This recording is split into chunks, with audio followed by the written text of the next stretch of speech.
मुल्क के मुख्तलिफ शहरों में चीनी की किल्लत बरकरार है। दुकानों पर चीनी दस्तियाब नहीं, अवाम की मुश्किलात बढ़ गई हैं। हुकूमत ने शुगर मिल्स को नवंबर के पहले हफ्ते से क्रशिंग शुरू करने की डेडलाइन दे दी, जबकि चीनी की दरामद सितंबर से शुरू होने का इम्कान है।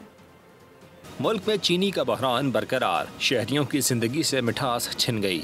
इंतजामिया की कार्रवाइयाँ भी काम ना सकीं। मुख्तलिफ शहरों में दुकानों पर चीनी दस्तयाब नहीं, अवाम शदीद परेशानी से दो चार। हम यहाँ पर तकरीबन 4 दिन से मैं चीनी सर्च कर रहा हूँ, मुझे चीनी नहीं मिल रही, क्योंकि जो चीनी छोटे दुकानदार हैं उनके पास चीनी है नहीं, और अगर जिनके पास है तो वो सरकारी रेट पे चीनी नहीं दे रहे।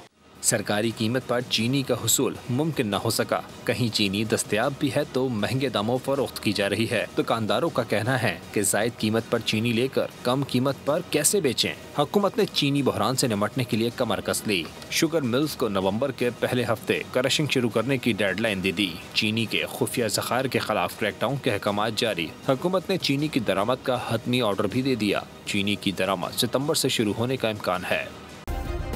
सब्सक्राइब करें और बेल दबाएं ताकि कोई खबर रह न जाए।